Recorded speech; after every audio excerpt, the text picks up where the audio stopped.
हे students, welcome back, welcome again. आज हमारे board पे है निकोटीन और क्विनीन।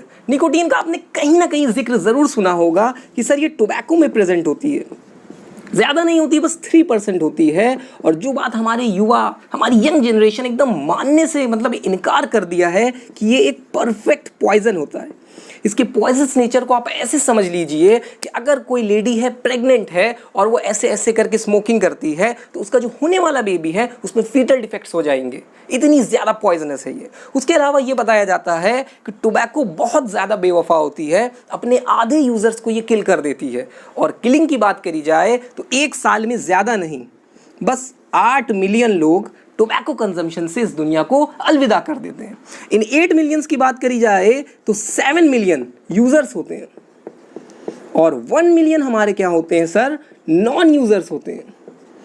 अब अगर आपका दोस्त, कोई पड़ोसी या रिश्तेदार आपके सामने ऐसे ऐसे करके स्मोकिंग कर रहा है तो वो खुद तो 7 मिलियन के यूजर की कैटेगरी में है, वो आपको भी खींच लाया है 1 मिलियन नॉन यूजर्स के चक्कर में। तो ज़रूरत है कि आप उनकी काउंसलिंग करें, उनको समझाएं कि सर ये परफेक्ट पॉइजन है, कुछ नहीं होने वाला है, आप सिर्फ अपनी लाइफ एक्सपेक्टेंसी को कम कर रहे हैं। अब आप सोच रहे होंगे मैं आपको ये निकोटीन के बारे में क्यों समझा रहा हूँ। एक्चुअली मसला ये है कि हमारे पास जो निकोटीन है उसमें यहाँ पे और यहाँ पे नाइट्रोजन है, और नाइट्रोजन हमारा क्या रहता है, अमाइंस की कैटेगरी में आता है। कार्बन और नाइट्रोजन के डेरिवेटिव की एक क्लास है जिसको हम लोग कहते हैं अमाइंस। और आज हमारा डिस्कशन है इन्हीं अमाइंस की नेमिंग के ऊपर। अगर आप इधर देख रहे हो तो हमारे पास क्विनीन है। ये इनिशियली सबसे पहले इसको 1630s में as a anti malarial drug use किया गया था। ये पेरू में कहीं पे चिंचोना ट्री होता है उसकी बार्क से निकाला गया था। तो इससे इनिशियली हम लोग क्या करते थे, मलेरिया का ट्रीटमेंट करते थे। अभी अभी रिसेंटली कोविड पैंडेमिक में इसका जो बड़ा भाई है दैट इज़ हाइड्रोक्सी क्लोरोक्विन इतना वायरल हुआ है कि मैं आपको क्या बताऊँ। तो आज हमारा डिस्कशन इन्हीं नाइट्रोजन कंटेनिंग कंपाउंड्स की नेमिंग के ऊपर है। सो नेक्स्ट स्लाइड में देखते हैं कि कैसे हम लोग करेंगे इनकी नेमिंग।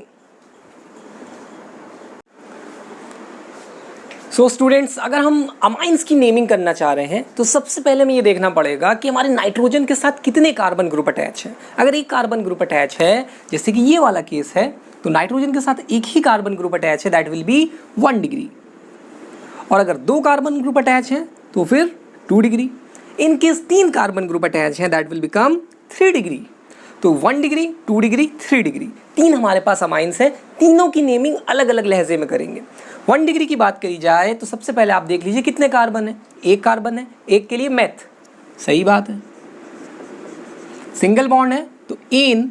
और अमाइन के लिए हम लोग क्या यूज करते हैं, अमाइन, सीधा सीधा, तो मेथेन अमाइन हो जाएगा। यहाँ पे मैंने ई नहीं लिखा है, एन का ई हटा दिया है। IUPAC वाले कहते हैं ई और ए अगर आ रहा है तो आप एल्केन में से ई हटा दीजिए। इसके बाद अगर आगे बात करी जाए तो यहाँ पर हमारे पास देख रहे हैं 2 डिग्री है। 2 डिग्री की नेमिंग ज़रा ध्यान से करिएगा। यहाँ पे अगर आप देखेंगे 1 2, 2 की हमारी लॉन्गेस्ट चेन बनी तो दैट विल बिकम एथ एन अमाइन। जो छूट गया है वो नाइट्रोजन के साथ ये CH3 है, तो इसको भी रिपोर्ट करेंगे। इसको हम लोग कैसे लिखेंगे, N लिखेंगे।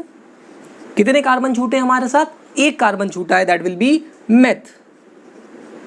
और छूटे वाले को हम लोग क्या कहते हैं कि सर ये साइड चेन बन गया है। साइड चेन के लिए क्या रहता है, YL जोड़ देते हैं, तो that will become N methyl ethanamine. Next अगर हम लोग 3 डिग्री की बात करें तो आप एक यहीं पे बनने वाली है chain, that will become what, methenamine. अब अगर आप ध्यान से देखोगे तो N पे 2 CH3 छूट गए हैं, that is a problem here. तो अगर आप इधर देख रहे हैं तो आप इसको लिखोगे N, N डाइमिथाइल। सो ये हमारा हो जाएगा N, N डाइमिथाइल। हमने डाइमिथाइल क्यों लिखा है, क्योंकि सर हमारे पास 2 CH3 छूट गए थे नाइट्रोजन से, तो that will B N, N dimethyl methenamine. इसके बाद वीडियो को पॉज कर लीजिए और एक बार आप सारे खुद से ट्राई करिए, बाकी हम तो आपको सारे ही बताएंगे। इस वाले केस को देखेंगे तो 1 2, दैट विल बिकम एथ एन अमाइन। अब नाइट्रोजन से 2 ग्रुप छूट गए हैं, दोनों के दोनों मिथाइल हैं, इसको क्या लिखेंगे, N, N डाइमिथाइल इथेनामाइन। इसकी बात करी जाए तो 1 2 3, that will be what, propanamine. इसके बाद नाइट्रोजन से क्या छूट गया है, ये 2 carbon, that is what, ethyl. तो N पे क्या छूटा है, एक इथाइल छूटा है, मैं शॉर्ट में ET लिखे दे रहा हूँ। और क्या छूटा है, एक मिथाइल भी छूटा है। तो again N methyl, N ethyl, N methyl, propanamine. इधर आते हैं हम, तो यहाँ पे अगर आप नंबरिंग करने की कोशिश करेंगे तो 1 2 3 4, 4 के लिए क्या हो जाएगा, ब्यूट एन अमाइन। और अमाइन हमारा 2 नंबर वाले कार्बन से है, तो हम इसको लिखेंगे ब्यूटेनमाइन 2। इस वाले केस में देखा जाए तो 1 2 3, that is what, prop 2 in. Prop पे हमारे डबल बॉन्ड है 2 नंबर कार्बन पे, प्रोप 2 इन। और 1 पे हमारा क्या है, अमाइन है, तो फिर क्या लिखेंगे, 1 अमाइन। आगे बढ़ा जाए तो अगर आप इधर देखेंगे 1 2 3, दैट इज व्हाट, प्रोपेन। और 1 और 3 दोनों पे ही अमाइन है, दैट विल बी 1,3 डाइअमाइन।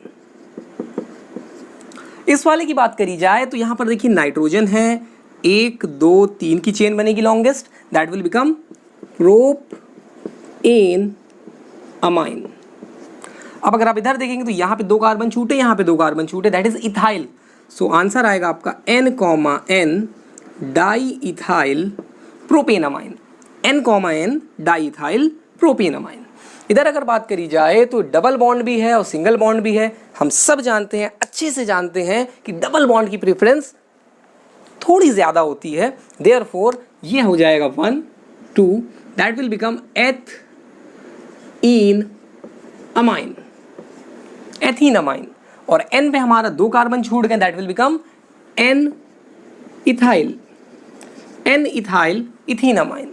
इधर अगर बात करी जाए तो 1 2 3, 3 के लिए क्या हो जाएगा sir, propanamine, propanamine.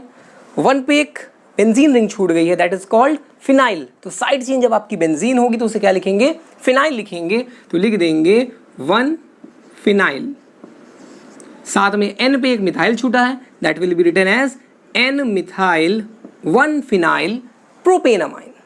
Next अगर देखा जाए ये वाला है, तो इसको आप खुद से ट्राई करिएगा। इस वाले केस को देखा जाए तो यहाँ पे सर कीटो है, यहाँ पे अमाइन है, कीटो की प्रेफरेंस ज़्यादा होती है, तो नाम आएगा साइक्लो हेक्सेन ओन। साइक्लिक था, 6 कार्बन थे, साइक्लोहेक्सेनोन। और NH2 हमारा 1 2 3 पर है, that will be what, 3 amino. अब ये मेन चेन नहीं है, ये हमारा क्या बन जाएगा, प्रीफिक्स बन जाएगा, नाम के पहले लिखा जाएगा, दैट विल बी 3 अमीनो। नाम के लास्ट में जब आप ऐड करते हो तो अमाइन लिखते हो, और पहले की बात करते हैं तो अमीनो। अगर बेंजीन रिंग में NH2 अटैच है तो फिर क्या हो जाएगा, बेंजीन अमाइन, या आप इसको एनिलीन भी कहते हैं। ये वाला केस सर ये 90% बच्चे गलत कर देते हैं, उनसे सही होता ही नहीं है। और ये इतना ज़्यादा गलत होता है कि जब रिजल्ट आता है ना, तब पता चलता है कि ये गलत हो गया। मतलब रिजल्ट आने तक बच्चों को लगता है उसने सही किया है। देखिए होता क्या है इसमें, देखिए यहाँ पे अमाइन है तो 1 2 3, यहाँ पे क्या है सर, ये हमारा एक मिथॉक्सी ग्रुप है, ईथर ग्रुप है, ये क्या है हमारा ईथरल ऑक्सीजन है। तो बच्चा कहता है सर ये एक फंक्शनल ग्रुप पकड़ा, ये एक फंक्शनल ग्रुप पकड़ा, सर गलत हो गया, शुरू में ही ये गलत हो गया। अब आप सोचोगे ये कैसे गलत हो गया सर, इधर नंबरिंग क्यों कर रहे हो आप, आपने दे तो दी इसको प्रायोरिटी। अब देखिए करीब में कौन सा, करीब में ये मिथाइल है, तो नंबरिंग में इधर मत जाइए, नंबरिंग हम लोग करेंगे इस साइड से, ऐसे होगी नंबरिंग। ये नहीं है कि इधर फंक्शनल ग्रुप दिख रहा तो उधर चले गए, एक बार दे दी ना NH2 को प्रायोरिटी, अब मिथॉक्सी ग्रुप जो है उसकी प्रायोरिटी खत्म, अब जो करीब वाला है उसके हिसाब से नंबरिंग करेंगे। अब तो नाम रखने में कोई दिक्कत नहीं होगी, सिर्फ इसमें नंबरिंग का खेल था। 6 है तो क्या हो जाएगा, cyclo hexane amine, cyclohexane amine. 1 और 2 पे हमारे पास क्या है, मिथाइल है, तो 1, 2 डाई मिथाइल। उसके अलावा क्या रह गया, 5 पे हमारा मेथॉक्सी है, ईथरल ग्रुप है, तो आप लिख लीजिए 5 methoxy 1 2 dimethyl cyclohexanamine. So I hope you love this. एक बार इसको पॉज कीजिए, पेन पेपर लेके अच्छे से लिख लीजिए सारा, सो दैट आप इसको ज़्यादा टाइम तक अपने साथ रख सकें। सो मिलते हैं नेक्स्ट वीडियो में, शेयर करें उसको अपने दोस्त या रिश्तेदार सबके साथ। All the very best, thank you for watching.